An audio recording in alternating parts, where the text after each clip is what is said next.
शुक्रवार संध्या 8 घंटा समय मनमुंडा थाना गुदगुदा कालिया होटेल कर्मचारी को जनक पुलिस अधिकारी द्वारा माड़ मारिबा और टंका लुट अभियोग कर एसपी द्वारस्थ होती पीड़ित होटेल कर्मचारी।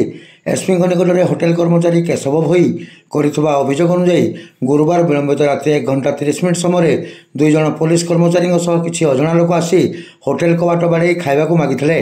कर्मचारी माने होटेल बंद हो सारी कहवा पर तन्मध्यरु जन व्यक्ति निजक चंदन जेना और सगड़ा थाना अधिकारी परिचय दे धमक चमक दे होटेल कर्मचारी को माड़ मारी ड्रे 6200 टंका नहीं जावा सह जड़े होटेल कर्मचारी शक्ति बेहेरा को से उठाई नहीं चली जाइथिबा अभियोग होइछि।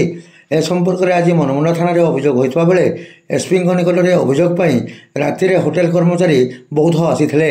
एसपी अनुपस्थित अतिरिक्त आरक्षी अधीक्षक निकट में कार्यानुष्ठान लिखित दाबी कर।